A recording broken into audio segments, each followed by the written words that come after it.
The sad part about all of this is that you all don't understand that his response put on full display why people are leaving the church. It's the arrogance, the lack of empathy, the lack of compassion, the inability to understand.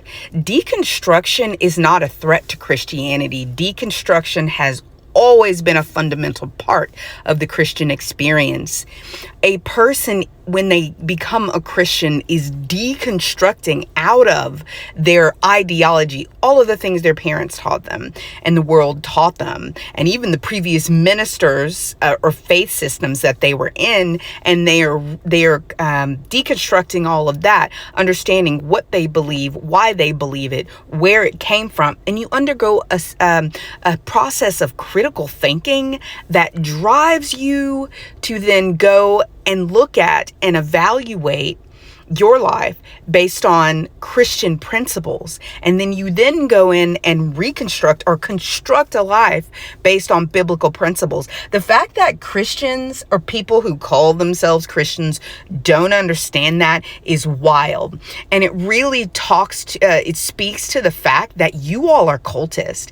What you have done is gone into the Bible, created a version of Christianity that you find acceptable and that you think is correct. And then when people decide that that is incorrect, you take it as a threat to what you believe. What you all don't undergo is that Romans 12:2 process in which people have to sit down, be aware, be awake, be awoke, be sober, and be vigilant and critical thinking about what they understand and know and are presented with by the world.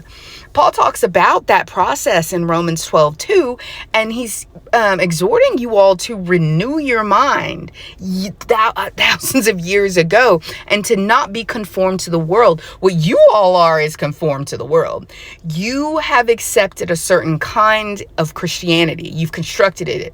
What you see as holiness, what you see as evil and as good, and you go through what Dan McLachlan and biblical scholars talk about this process of, I call it picking and choosing. They'll call it negotiating with the Bible. And what you do is you just decide what kind of Christianity you will follow. And when a person falls away from that, you all attack them instead of seeking to understand.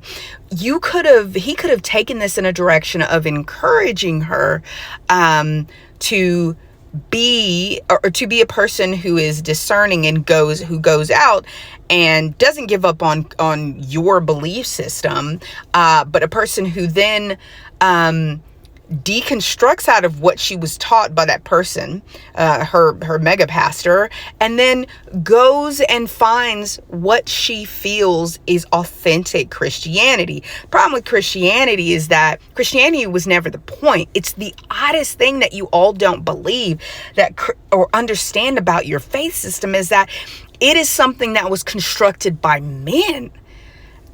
Your Yahweh, your God, wanted a relationship with mankind and made a way for that. You all decided to create a church when it's humans that are the church. And then when people aren't a part of or decide to walk away from what you believe, you then attack them. And the sad part about all of this is that you're not awake, aware, and woke, sober, critical thinking enough to understand why you're attacking, why you felt his response was the correct response and the way to handle the situation instead of the myriad of other ways to do it. So I want to encourage you all to do the analysis, to realize you make money off of Christianity. And thus you must understand why you're being zealous. It's not just about the fact that you don't want someone to walk away from a faith system that could be helpful to them and those around them. You are attacking the fact that they're a threat. They're threatening your feeding bowl. You all are podcasters and preachers, and you make money off of Christianity. Therefore, when someone walks away from it, questions what you're teaching, they're threatening your money. This is why I tell people, remove the money from these people, they'll walk away. Because it's not about God. It's about fundamentally protecting the belief system that you parrot and that you teach and that you base your ministry on. And when something threatens that, you begin to threaten. You're like attack dogs. When something threatens your feeding bowl, any attack dog is going to start growling and fighting and biting and all of the mess that we see from you all over the internet. And so people who are out there who are trying to counsel people through this experience and coach people through this experience, see firsthand how you all are a threat to Christianity. It's not progressive Christianity isn't the threat. It's you all. You need to sit and deconstruct what you believe. What do you believe? Why do you believe it? Where did that come from? And what most of you will realize is that evangelicism is just nationalism. Your God is politics, conservatism, and supremacy, and capitalism. And when all those things are threatened, especially by progressive Christianity, you all go on the attack because it attacks what you believe. And the level of cognitive dissonance that you all are displaying all over the internet just shows that when you all claim that you're led by Yahweh, when you all claim that you are led by the Holy Spirit, you are not. You are fighting the mechanism that Christianity, that your God, that your Holy Spirit uses to renew your mind and take you out of believing things that you shouldn't have ever believed. Because most people internalize their Christianity, what they've read in the Bible, what they've been taught. They may misinterpret things when they're presented with new information. If they practice this process of cognitive dissonance that you all teach them, when you tell them not to be awake and aware and woke, you all are preventing them from being able to fully deconstruct out of harmful theologies, beliefs, and things that they've learned in ways of being. I do not understand how you all have not understood that critical thinking and deconstruction is Christianity.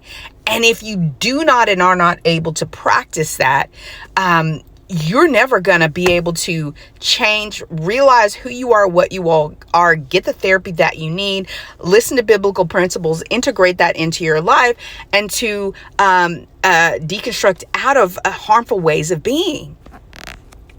Understand this.